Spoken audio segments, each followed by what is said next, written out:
تو جتنی اس کی طبیعت ہوتی ہے اس حساب سے وہ صحت مند ہو جاتا ہے. باقی یہ تو آپ کسی شخص کو اتنا کھلا دیں کہ اس کا پیٹ اتنا بڑا ہو جائے, پھول جائے, تو وہ بیچارہ تکلیف میں آئے گا کہ نہیں آئے گا؟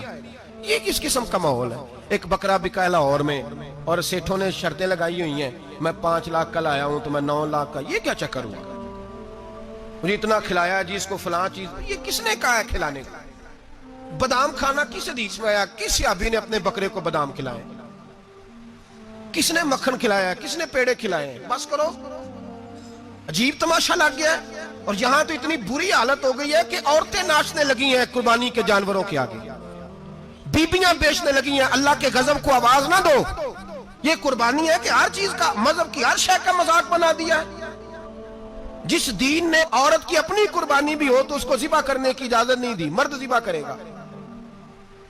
جو دین کہتا ہے کہ عورت ذبح نہیں کرے گی, وہ عورت بیچ سکتی ہے اللہ کے جانور؟ یہاں جس کا میں نے رمضان میں بھی کہا تھا, پھر بات دہراتا ہوں, سارا سال ناچتے گاتے ہیں اور عید کا موقع آتا ہے تو 2-4 مولوی بٹھا کے وہ دین سکھانا شروع کر دیتے ہیں. کوئی پتہ ہی نہیں, کوئی خبر ہی نہیں. جس بوتل میں کل تک شراب بک رہی تھی اسی میں دودھ پلاؤ گے؟ جس برتن میں کل تک پیشاب تھا اس میں آج لوگوں کو شہد پلاؤ گے؟ بس کرو, یہ مذاق نہیں, یہ رسول اللہ کا دین ہے. نبی پاک سید عالم صلی اللہ تعالی علیہ وآلہ وسلم نے کوئی ذمہ عورت کے کوئی چیز نہیں لگائی ایسی جس میں اسے مردوں کے ساتھ شامل ہونا پڑے. اور عورت سمجھ ہی نہیں رہی کہ یہ اس کی تذلیل ہے, عزت نہیں.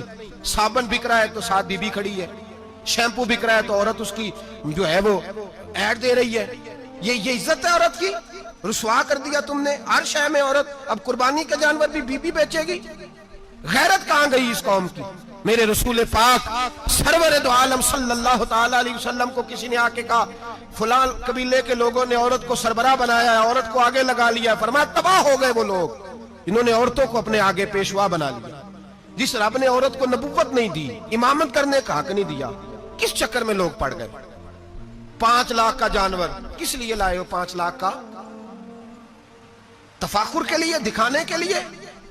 تو اگر 50,000 کا 60,000 کا بھی جانور لاتا تو اچھا آ جاتا. اور 50,000 کا جانور لائیں تو 5 لاکھ میں کتنے آتے ہیں بولے؟ تو 10 جانور ذبح ہوں گے تو کتنے غریبوں تک گوشت جائے گا, کتنے گھروں کا بھلا ہوگا. ہر چیز کا چکر الٹا کر دیا گیا ہے. اور صرف حج کے لیے ہوتی تو میرے رسول پاک ہر سال قربانی نہ کرتے, اور میرے نبی پاک قربانی دینے کا حکم. ایک اور بات بڑی لوگ پوچھنے لگے, کہتے جی گائے کی ہوتی ہے, بھینس کی بھی ہوتی ہے کہ نہیں؟ چلو جی اب نئی بات نکل آئی. حدیث پاک میں لفظ آیا اونٹ کا, نبی پاک نے فرمایا بکرا 1 سال کا, گائے 2 سال کی, اونٹ 5 سال کا. حدیث میں لفظ آ گیا اونٹ کا. آپ کو بندہ کہے پہلے بتائیں نار کا کہ مادہ کا, تو میں کدھر سے آپ کو حدیث نکال کے دوں جس میں نار بھی اور مادہ علیحدہ علیحدہ ہو؟ حدیث پاک میں ذکر آ گیا دمبے کا, مینڈے کا. اب باقی جو سارے جاگ رہے ہیں نا, آپ غور فرمائیں, باقی ایک بکرا ہے, ایک چترا ہے, ایک دمبا ہے, ایک دیسی بکرا ہے, ایک پہاڑی بکرا ہے, تو علیحدہ علیحدہ لفظ کہاں سے نکال کے دیے جائیں؟ یہ ساری انواع ہیں, اقسام ہیں, نوع ہیں. اسی طرح بھینس بھی گائے کی ایک قسم ہے. امام اعظم ابو حنیفہ فرماتے ہیں نوع منہ, یہ اس کی ایک قسم ہے, نوع میں سے ہے, گائے کی نوع میں سے. آپ عام لفظ بولتے ہیں تو کہتے ہیں بکرا چترا گائے بھینس, عام لفظ ہے نا. تو جب گائے کہہ دیا تو آپ کو بندہ کہے گائے آیا تو پہلے بتائیں گائے تو ہے تو اس میں بیل شامل ہے کہ نہیں؟ تو گائے کی جتنی قسمیں ہیں نا, ہمارے محدثین بھینس کو گائے میں شامل کرتے ہیں. بھینس گائے کی ایک قسم ہے. تو نبی پاک صلی اللہ علیہ وسلم نے جب گائے کا لفظ استعمال کیا تو بھینس اس کے اندر آ گئی.